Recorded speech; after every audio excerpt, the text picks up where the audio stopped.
Hey, what's up everyone? I wanted to do a quick video to review the new features that you can expect with the January 2016 update. So the first one is pretty straightforward and it gives you the ability to clone order forms. So you can see I'm here in my e-commerce setup section, and if I open up any of my order forms, there's the opportunity now to clone. Previously, you could save and delete and preview, and clone just wasn't an option. So this matters because now, if you've done a bunch of work to your HTML areas or to your thank you page, or you've added a really specific set of products and changed all the labels, well, you don't have to start from scratch when you build a new order form. You now have the ability to just click clone, and it'll create an exact replica of that order form. So that one's pretty straightforward. Let's jump into the campaign builder and I'll show you the rest of the updates here.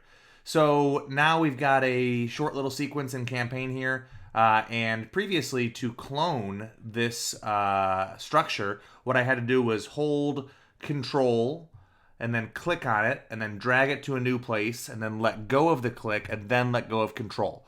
And it just wasn't very intuitive. So what they've done now is if you just two-finger click on a Mac or right-click on a PC, you have the option to duplicate, right? Which does exactly what we would expect. Or you can actually two-finger click and delete, which to me is really, really useful because previously you had to delete all items one at a time. And if you were deleting a lot of things or changing something, it just made it really difficult.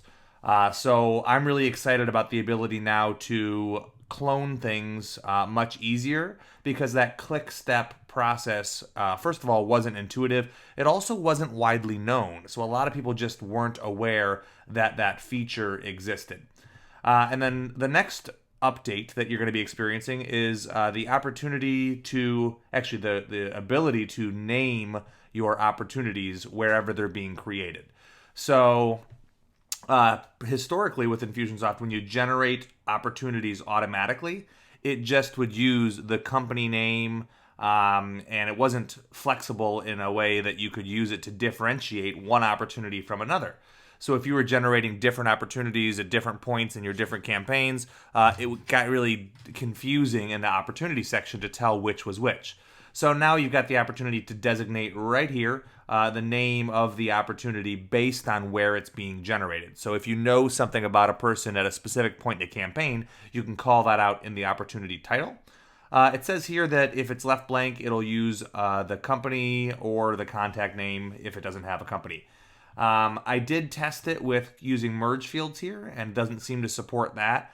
But just as a heads up, you can use wherever you happen to know they are in your campaign as a built-in naming convention to keep your things a little bit more organized. So let's go ahead and mark that as ready. And then to demonstrate the last update here, I want to go ahead and publish this. And then I've actually got this web form right here. I've got it open up. Actually, I don't have it open any longer. I've got it open on this tab, and let's go ahead and fill it out here. And as a shout out to Alan Rickman, RIP, I'm going to go ahead and use snape@hogwarts.com, and then we're going to go ahead and submit. And so we've added Snape to this sequence here, and actually I've done this more than once, so there'll be two contacts in there. So what I want to show you involves removing people from sequences. And let's say I wanted to look at who these people are. I've got Severus and I've got Snape.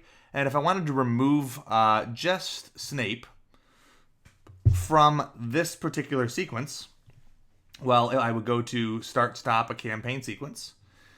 And I would choose Stop. And this is my January 2016 update campaign. But you'll see I have two sequences, both called testing.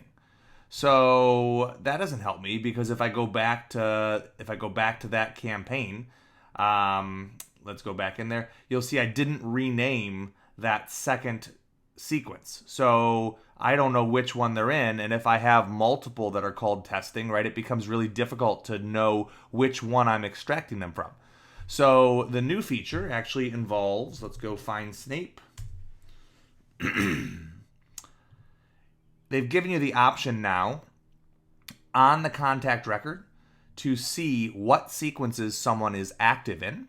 And directly from there, you can remove them from any sequences or add them to new sequences. So you can choose, hey, I want to add them back to this campaign, back to this sequence, right? So now you've got the ability to easily, from the contact record, remove and add people from sequences. So if somebody is active in multiple sequences all over your application, you can, from one centralized location, remove them without having to set up several actions, contact, and then search and find, from this list which campaign, and then go to the processing tab and then go back and do it all over again.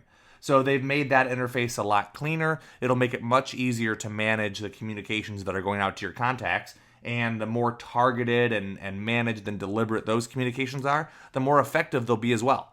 So there's a bunch of exciting stuff coming out in the next few releases. This is the first of 2016, and to me, they definitely have made some big strides in the right direction. Those are the 4 things that I'm most excited about. Of course, there's a couple of bug fixes and stability behind the scenes type things that are going on with these updates as well, but those 4 are probably going to have the biggest impact on how you use the software.